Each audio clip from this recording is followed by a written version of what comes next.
What is up, starseeds? It's Sid, and today we are going to be talking a little bit about Tau CETI.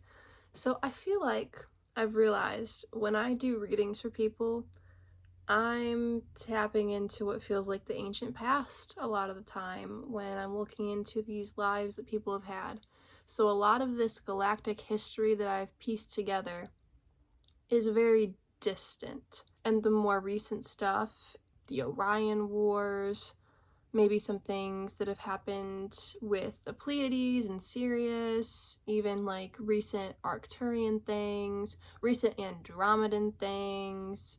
But when I tap into other places, Tau CETI being one of quite a few, one of many we could say, I am tapping into what feels like the ancient past still. Because if people are having what feels like more recent lives in Tau CETI, usually they're like parallel lives.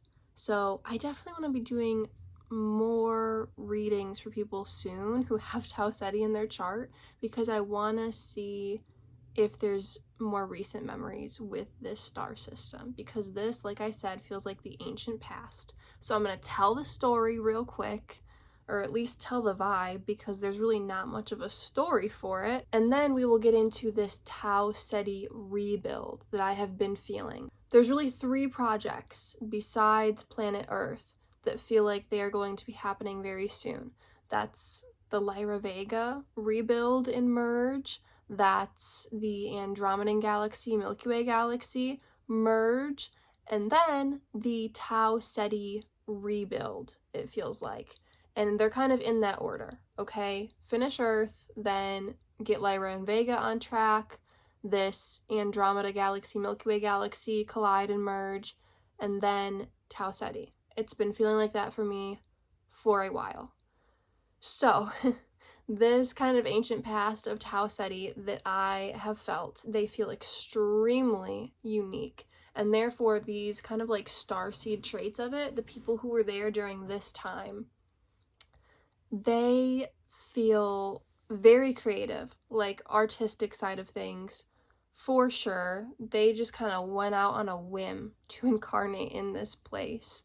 They were just looking for like a fresh start, a start over, and to be creative and to be artistic and to showcase this to people, like friendly as well. Shy, but friendly.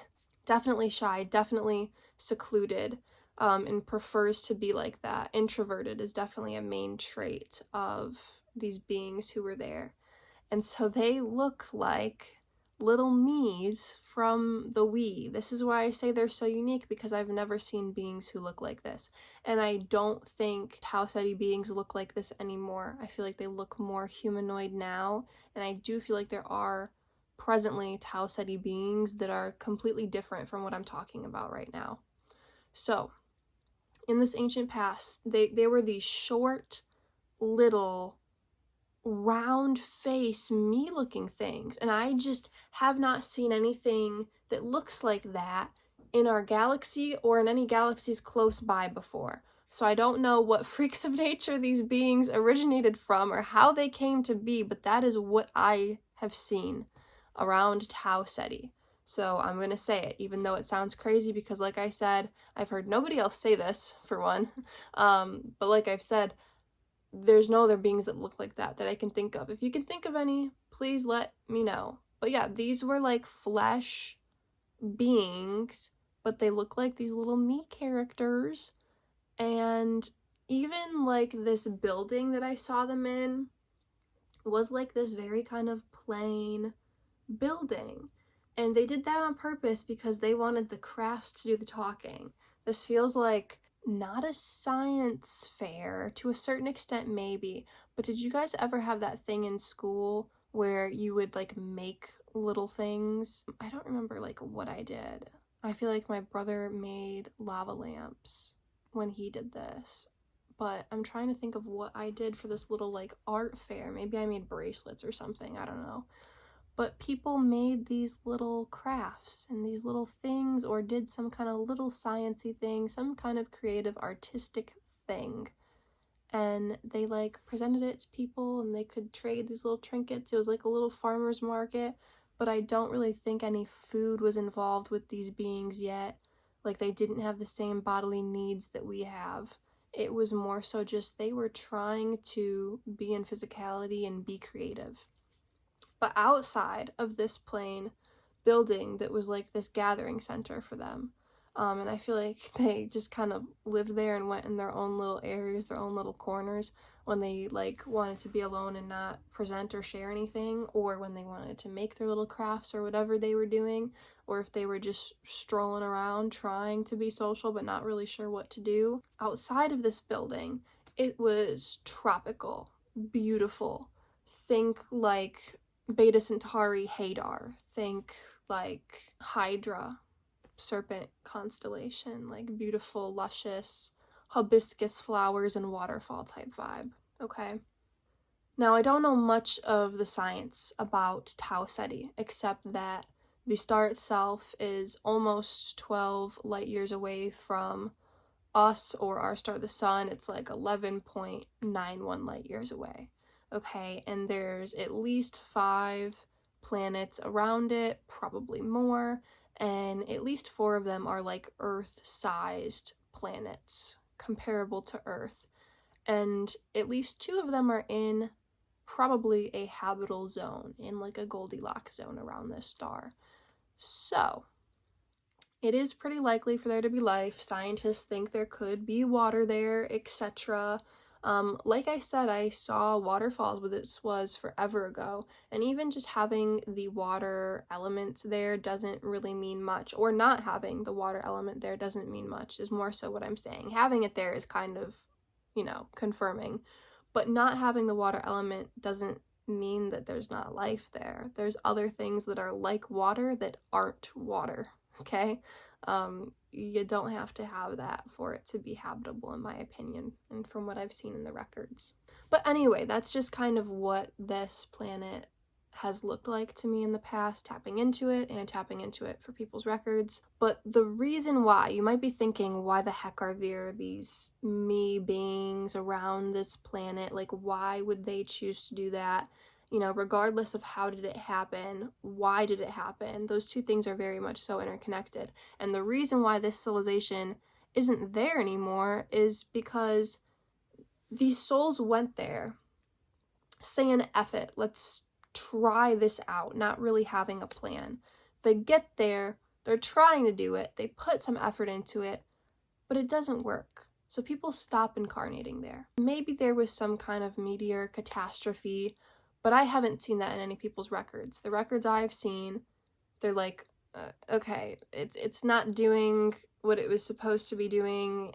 We don't know what to give it to make it give, you know? The vibe is not vibing, so I'm gonna leave. It's, you know, kind of boring. It's not exactly what we all collectively wanted. So because it wasn't what the collective wanted to be there, it broke down, right? People stopped incarnating there. That's what happens. But the reason why this is so unique is because the mission there was just so genuine. It was people who were just like, F it, let's do it. It sounds fun.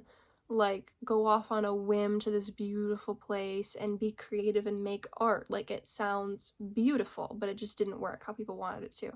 So that's why Tau Ceti is meant to be rebuilt. And like I said, I feel like it already has been to a certain extent. I feel like multiple different little civilizations like this, because this civilization I just mentioned, pretty quick, pretty little, nothing major there in that story, to be honest. There has been other ones too, other little civilizations, and then it doesn't work out and kaput. So I feel like this civilization that's kind of in Tau Ceti now, people have been talking about. I've been trying to look into it because I've been very curious as to what other people have to say about this lately. Because I was about to film this video, I was like, what do other people have to say about Tau Ceti? Because I will say I've been feeling this like similar, I don't want to say similar to Gray, and I don't want to say similar to like other sciencey races, but I've been feeling this kind of similar, comparable to Gray, similar, comparable to Arcturian, Procyon being vibe with Tau Ceti. Like a sciencey, travel-y, spaceship-y vibe. A little bit of information that I found online kind of agrees with that. So I will say pretty confidently that I believe that's the race currently inhabiting around Tau Ceti now. But that is not what I'm seeing for this Tau Ceti rebuild. Like, that's not it. It's not rebuilt yet. The Tau Ceti rebuild is meant to be very much so like Earth. I don't even want to say comparable to the Lyra Vega rebuild because it's different. Lyra Vega rebuild is going to be so freaking whimsical and high vibe and like magical feeling. Earth is going to feel like Earth, but better, but happier. Just nice, genuine people. It's going to have the same vibe as when you're on the street and you meet nice, genuine people. It's going to feel like that, but more natural, I feel like. And Tau Ceti is going to be very much like that, like Earth, but natural, but have like ethical technology infused to it. Similar to Beta Centauri, I guess, but heavier on the creative tech route that's ethical, not like the tech on Earth right now, okay? So that's kind of what I see for Tau Ceti rebuild. However, I will say the timeline has shifted a little bit with what the Tau Ceti rebuild is going to look like. Or more so just that the timeline is not set in stone, because that's a better explanation for it. I feel like it's shifting every second with this collective of what we want it to look like. And this is so far in the future, the full Tau Ceti rebuild, that it would be unwise to put a definitive, idea of what I think it's going to look like. That's kind of the vibe. That's a little explanation of it, but it is so, up in the air, details to be worked out at a further date. So that's just kind of what memories I've seen of Tau Ceti and the fact that it's on the list for a bunch of people to help rebuild it in the future. So yeah, thank you all, artsy, creative, scientific souls who have been involved with Tau Ceti and or who are going to help rebuild Tau Ceti. Let me know if you guys resonate with any of this. Peace out.